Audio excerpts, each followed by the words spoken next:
Hello everyone, हर्ष tutorial classes में आपका बहुत बहुत स्वागत है। जिससे पहले हम आपको पार्ट 10 दे चुके हैं, पार्ट 10 ए। इसके बाद में हम पार्ट 10 का ही बी पार्ट लेके आए हैं। और नागरिकता जो चैप्टर आप पढ़ रहे थे हमसे, और लोग बाग देखते हैं, आप किसी भी प्लेटफॉर्म पर देखोगे नागरिकता चैप्टर को केवल एक आर्टिकल के माध्यम से ही पढ़ा के स्वतः निकल जाते हैं। लेकिन हमने आर्टिकल भाग 2 जो है, जो नागरिकता चैप्टर है भाग 2 आर्टिकल 5 से लेके 11, इसमें हम आपको नागरिकता से रिलेटेड इससे पहले जो टॉपिक पढ़ा चुके हैं। अब उसके बाद में आप बात करेंगे हम विधि आधार पर व्यक्तियों के विभिन्न वर्ग, है ना, किस किस प्रकार से हम उसको बोलते हैं। जैसे सिटीजन है, फॉरेनर है, स्टेटलेस पर्सन है, रिफ्यूजी है, तो इसके बारे में आपको बताएंगे। और नागरिकता अधिनियम 1955 के बाद कैसे अर्जित की जाती है नागरिकता, और कैसे त्यागी जाती है, कैसे समाप्त की जाती है नागरिकता, उसके बारे में चर्चा करेंगे। फिर उसके बाद में एक पार्ट और आएगा, सी, छोटा सा रह गया है, उसमें एनआरआई है ना, उसमें आपको एनआरआई और पीआईओ और ओसीआई, ये 3 टॉपिक और बचे हुए हैं, इनके बारे में भी चर्चा कर देंगे। अब बात करते हैं विधि के आधार पर, कानूनी आधार पर नागरिकता देने में नागरिकता को किस प्रकार से वर्गीकृत किया है, किस प्रकार से बांटा गया है। जैसे नागरिक को हम बोलते हैं सिटीजन। सिटीजन्स के लिए भारत का, जैसे भारत देश है, उसके लिए पूर्ण सदस्य होना, मेंबर होना जरूरी है ना, किसी न किसी दस्तावेज में उसका नाम उल्लेख होना जरूरी है। उसके बाद देश व संविधान के प्रति उसकी पूर्ण निष्ठा होनी चाहिए, और मूलभूत अधिकार उसके जो मिले हुए हैं उसके प्रति एवं कर्तव्यों के प्रति निष्ठा होनी चाहिए। साथ में उसकी जो प्राप्त करता है अधिकारों को और जो कर्तव्य हैं उसके, उनको वो प्राप्त करता है भारतीय संविधान के द्वारा। उसके बाद देखेंगे फॉरेनर्स, जो अन्य देशी व्यक्ति होते हैं, है ना, विदेशी भी बोलते हैं इनको। सभी अधिकार नहीं मिले होते हैं इनको, कुछ ही सीमित दायरे में इनको अधिकार, जो राइट मिले हुए होते हैं। जैसे आर्टिकल 19 इनको नहीं मिला होता है, वाक एवं स्वतंत्रता, जो एक्सप्रेशन, जो राइट टू एक्सप्रेशन होता है, इनको नहीं मिला होता है ना। आर्टिकल 21 इनको मिला होता है। जैसे एग्जाम्पल के तौर पे देखेंगे आप, इसमें जीवन जीने का जो अधिकार होता है आर्टिकल 21 में, इसमें फंडामेंटल राइट है, मौलिक अधिकार है। इसको भी हम आगे चर्चा करेंगे विस्तार से। उसके बाद में देखेंगे शत्रु हो या मित्र, जो देश होते हैं उनको फॉरेनर्स के रूप में देखते हैं, तो उनको सीमित दायरे में राइट्स मिले होते हैं। उसके बाद में देखेंगे आप स्टेटलेस पर्सन, राज्य विहीन व्यक्ति, है ना, अवैध प्रवासी जो शामिल होते हैं इसमें। अवैध प्रवासी शामिल का मतलब यह है, जो व्यक्ति नागरिकता से रिलेटेड दस्तावेज, है ना, डॉक्यूमेंट्स नहीं दिखा पाते हैं, उनको हम घोषित कर देते हैं, या केंद्र सरकार या हमारा जो देश है, भारतीय संविधान है, उनको ये अनुमति नहीं देता है, उनको हम अवैध घोषित बोलते हैं, स्टेटलेस पर्सन बोलते हैं। रेफ्यूजी से रिलेटेड आप देखेंगे शरणार्थी किनको बोलते हैं। शरणार्थी वो लोग होते हैं अपने मूल देश से, है ना, वर्ग, नस्ल भेदभाव एवं उत्पीड़न, सामाजिक उत्पीड़न एवं ये सारे दंश झेल चुके होते हैं, और उसके बाद में विभेद और भय के कारण वो एक देश से दूसरे देश चले जाते हैं, उनको हम रिफ्यूजी बोलते हैं। फॉर एग्जांपल आपको बताऊं, जैसे रोहिंग्या रिफ्यूजी थे, शरणार्थी थे, उनको जो बांग्लादेश वाला जो क्षेत्र है, म्यांमार वाला क्षेत्र है, और भारत वाला क्षेत्र है, वहाँ पर ये लोग आ गए थे। इनको रिफ्यूजी जो लोग होते हैं, और इनको एक डिटेंशन सेंटर बनाया जाता है, वहाँ पर इनको रखा जाता है। तो आप देखेंगे, जैसे जब देश आज़ाद हुआ था उस समय पंजाब, जो बंटवारा हुआ था पाकिस्तान और पंजाब का, और इंडिया का और पाकिस्तान का, तो उस समय रिफ्यूजी, जो दिल्ली वाला जो क्षेत्र है, कैंप वाला क्षेत्र है, वहाँ पे भी बहुत सारे रिफ्यूजी शरणार्थी के रूप में वहाँ पर रखे गए थे। इस बात को आप ध्यान रखना, चारों आपको पॉइंट समझ में आ गए होंगे। अब बात करेंगे नागरिकता अधिनियम 1955 जो एक्ट है ये। उसके बाद में नागरिकता का अर्जन किस प्रकार से होता है, किस तरीके से प्राप्त करता है नागरिकता, ये देखेंगे आप। इसकी 5 शर्तें हैं। जन्म से, वंशानुगत, पंजीकरण द्वारा और देशीकरण द्वारा, इसको नेचुरलाइजेशन या प्राकृतिक रूप से भी बोलते हैं इसको हम, ये क्षेत्र सम्मिलित होने पर। अब बात करेंगे हम जन्म से, बाई बर्थ 19 जनवरी 1950 या उसके बाद, किंतु 1 जुलाई 1987 में कोई भी व्यक्ति जन्मा हो उसको नागरिकता मिल जाती है, चाहे किसी भी रूप से देखें। इसमें एक संशोधन हुआ था, आपको पता है, 1986 में, है ना, 1 जुलाई 1986, ये दिसंबर माह में हुआ था 1986 में। तो ये एक्ट बन गया, अधिनियम बन गया, संशोधन होने के बाद में नागरिकता संशोधन अधिनियम हुआ था 1986 में। तो उसके बाद में 19 जनवरी 1950 या उसके बाद, किंतु 1 जुलाई 1987 में जो व्यक्ति जन्मा हो उसको नागरिकता प्राप्त हो जाएगी, मिल जाएगी, है ना। इसके बाद देखेंगे आप सिटीजनशिप जो एक्ट है 2003 वाला, उसमें दोनों भारतीय हों, कहने का मतलब आप समझो माता या पिता से रिलेटेड कोई भी व्यक्ति अगर उसका जन्म होता है तो क्या बोलेंगे, सिटीजन एक्ट जो 2003 है इससे पहले, है ना, 1987 के बाद और सिटीजन एक्ट जो लागू हुआ था 2003, दोनों भारतीय होने चाहिए, माता और पिता।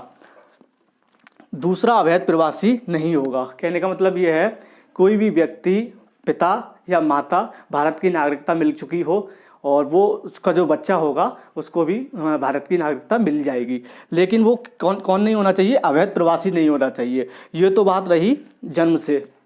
इसके बाद देखेंगे आप वंशानुगत बाय डिसेंट।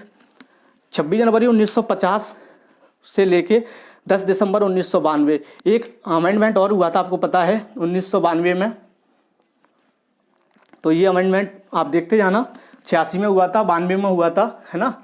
वंशानुगत जो बाय डिसेंट के रूप में 26 जनवरी 1950 से लेके 10 दिसंबर 1992 के बीच में देश के बाहर जो भी व्यक्ति जन्मा हो, है ना, जो भी व्यक्ति जन्मा हो उसके उस समय पिता का होना या माता का होना, नागरिकता मिली होनी चाहिए पिता को या माता को।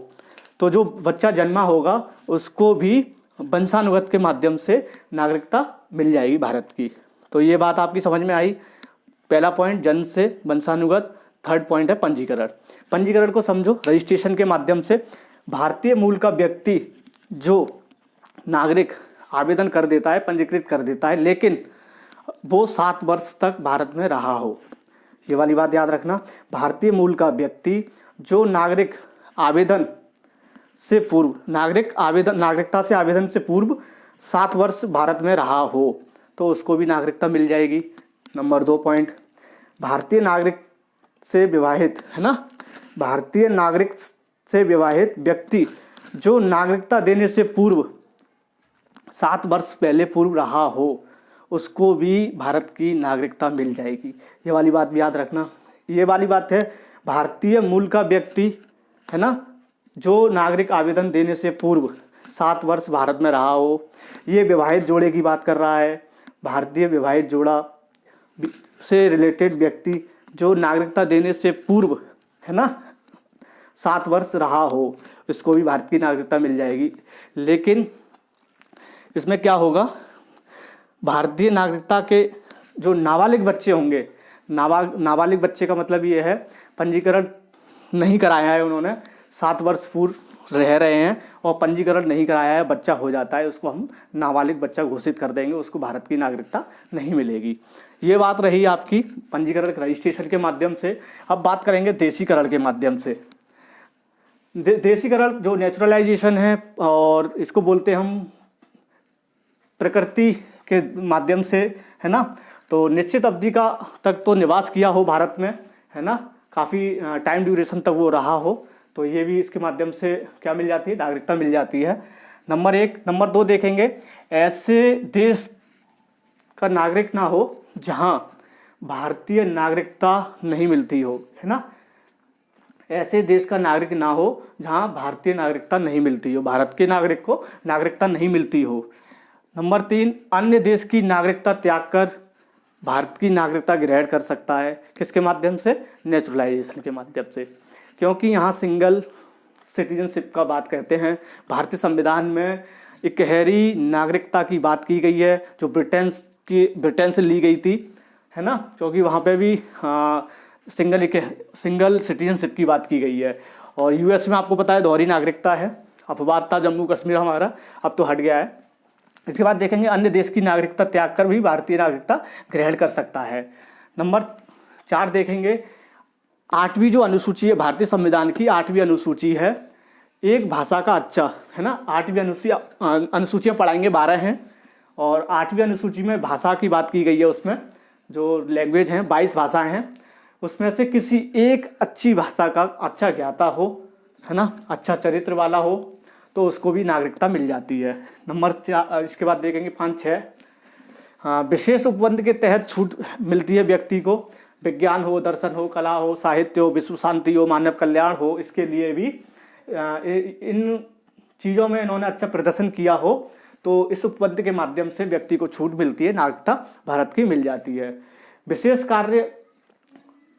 कार्य पूर्ण कर चुका हो और शर्तों को पूर्ण कर चुका हो भी नागरिकता देशीकरण के द्वारा मिल जाती है। और संविधान के प्रति निष्ठा रखता हो, ये बात ध्यान रखना आप, संविधान के प्रति निष्ठा रखता हो उसको देश की नागरिकता मिलती है। ये आपने पॉइंट देखे है ना। उसके बाद देखेंगे आप क्षेत्र सम्मिलित होने पर, इनकॉर्पोरेशन इन टेरिटरी, एक पॉइंट ये है पांचवा, ये वाली पांचवा पॉइंट है, चार ये हो गए। नए क्षेत्र भारतीय क्षेत्र में मिलाने पर, जैसे आपने देखा था हमने एक वो जो सिक्किम देश था है ना, पहले पूर्व में चोलंग्याल वंश था वहाँ पर, तो सिक्किम को 1961 में मिला लिया था। उसके बाद में सिक्किम को एक राज्य के रूप में घोषित किया गया, पहले टेरिटरी के रूप में, फिर उसके बाद में राज्य के रूप में घोषित किया था उसको। तो ऐसे ही फिर जो उसके नागरिक थे उनको नागरिकता दे दी गई और उसमें मिला लिया गया राज्य में। उसके बाद देखेंगे आप नागरिकता का समापन कैसे होता है, उसका अंत कैसे होता है, कैसे उसका त्याग होता है नागरिकता का। नंबर एक है परित्याग। परित्याग के इसको इंग्लिश में बोलते हैं रिनंसिएशन, है ना, इंग्लिश वर्जन भी याद रखना है इसका, इसको बोलते हैं रिनंसिएशन। कोई भी भारतीय नागरिक अपनी आयु को पूर्ण कर चुका हो और अपनी क्षमता अनुसार भारत की नागरिकता को त्याग सकता है, बर्खास्त कर सकता है। ये वाली बात ध्यान रखना। ये घोषणा युद्ध के समय यदि किसी व्यक्ति ने, इस प्रकार समझिए आप, अगर कोई भी व्यक्ति, जैसे मैं हूँ, मैं भारत की नागरिकता त्यागना चाहता हूँ क्योंकि 18 वर्ष से ऊपर हूँ और युवा हूँ। इसके बाद में अगर युद्ध चल रहा हो देश में, युद्ध के दौरान अगर मैं पंजीकरण कर देता हूँ, है ना, क्या कर देता हूँ, पंजीकरण कर देता हूँ, उसके माध्यम से केंद्र सरकार उसको अपने पास रख लेगी। जो मैं पंजीकरण करूँगा, उसको जो फॉर्म भरूँगा नागरिकता त्यागने का, परित्याग करने वाला, वो अपने पास रख लेगी केंद्र सरकार। उस पर कोई चर्चा परिचर्चा नहीं करेगी, ना ही उसका जवाब देगी जब तक युद्ध चल रहा होगा, युद्ध के दौरान। लेकिन अगर मैं विवाहित हूँ और मैं ऐसा काम कर रहा हूँ, जो मेरी औलाद होगी, जो बच्चा होगा मेरा, लेकिन उसकी जो वो कैसा होगा, नाबालिग कहलाएगा, है ना, क्योंकि उसको देश की नागरिकता नहीं मिलेगी। लेकिन जब वो 18 वर्ष का हो जाएगा तो उसके माध्यम से उसको क्या मिल जाएगी, भारत की नागरिकता मिल जाएगी। ये वाली बात आपकी समझ में आई। उसके बाद में देखेंगे बर्खास्तगी, नंबर 2, कैसे टर्मिनेशन होता है नागरिकता का। कोई भी भारतीय नागरिक स्वेच्छा से अन्य देश की नागरिकता ग्रहण कर सकता है, लेकिन स्वतः ही अपने देश की नागरिकता भी खत्म हो जाती है, बर्खास्त हो जाती है। आपको पता है अच्छे से, क्योंकि सिंगल सिटीजनशिप की बात की गई है भारतीय संविधान में, तो ये वाला पॉइंट भी आपको याद रहेगा। हाँ, कब लागू नहीं होगी आपको पता है, युद्ध में जब व्यस्त होगा व्यक्ति। हाँ, जो केंद्र सरकार है, संसद है, अपना भारतीय संविधान के अकॉर्डिंग जब कोई सरकार, है ना, कोई देश युद्ध में व्यस्त होता है, उस समय अगर ऐसी बात करता है और आवेदन करता है तो उसका वो आवेदन मान्य नहीं होगा। इसके बाद में देखेंगे आप नंबर 3, वंचित करने पर, डेप्रीवेशन बोलते हैं इसको। केंद्र सरकार द्वारा भारतीय नागरिकता को बर्खास्त करना क्यों जरूरी है, क्यों आवश्यक हो जाता है केंद्र सरकार के द्वारा, ये आप याद रखना, अलग से राइट है ये। वंचित करने पर केंद्र सरकार वंचित कर सकती है, किसकी नागरिकता वंचित कर सकती है। नंबर 1 देखेंगे आप, नागरिकता फर्जी द्वारा प्राप्त की हो किसी व्यक्ति ने, है ना, बोलते हैं ना फर्जी घुस गया ये तो देश में, अवैध घुस गया। नागरिक ने संविधान के प्रति अनादर कर दिया हो। नंबर 3, कानून शत्रु गैर कानूनी संबंध स्थापित कर दे, है ना, जैसे कोई भी व्यक्ति शत्रु देश के साथ, शत्रु देश के व्यक्तियों के साथ, सरकार के साथ, है ना, जैसे पाकिस्तान देश है, भारत का कोई व्यक्ति, कोई मतलब कोई विभाग का अच्छा अफसर हो, वो अपने संबंध स्थापित पाकिस्तान से कर ले और माहौल युद्ध वाला हो और यहाँ की सूचनाएं वो लीक कर दे पाकिस्तान में, तो उसकी भी नागरिकता समाप्त हो जाएगी उस व्यक्ति की। नंबर 4 देखेंगे रजिस्ट्रेशन एवं नेचुरलाइजेशन, पंजीकरण और देशीकरण के बाद नागरिकता के 5 वर्ष के दौरान अगर किसी ने नेचुरलाइजेशन और पंजीकरण के माध्यम से नागरिकता ली है ना, नागरिकता तो उसने ले ली, लेकिन उस दौरान पता चला इसको 2 साल कैद हुई थी, सज़ा हुई थी, फिर भी उसकी नागरिकता क्या हो जाएगी, रद्द हो जाएगी, समाप्त हो जाएगी। ये केंद्र सरकार को ये अलग से अधिकार है, राइट है। नंबर 5 देखेंगे, नागरिक सामान्य रूप से भारत के बाहर 7 वर्षों से रह रहा हो, मतलब बिना बताए, मतलब कोई भी एजुकेशन प्राप्त करने जाता है, शैक्षिक प्रशिक्षण कार्य के लिए जाता है या व्यापार के लिए जाता है, तो हमें वीज़ा पासपोर्ट वगैरह की ज़रूरत पड़ती है। तो हम एम्बेसी में अपनी सूचनाएं दर्ज कराते हैं, फिर उसके माध्यम से पता चलता है कि ये व्यक्ति इतने वर्ष के लिए, इतने समय के लिए वहाँ जा रहा है। अगर वो बिना बताए जाता है बाहर देश से, तो 7 वर्षों तक अगर रह रहा हो तो उसकी क्या नागरिकता समाप्त हो जाती है। केंद्र सरकार को ये राइट है।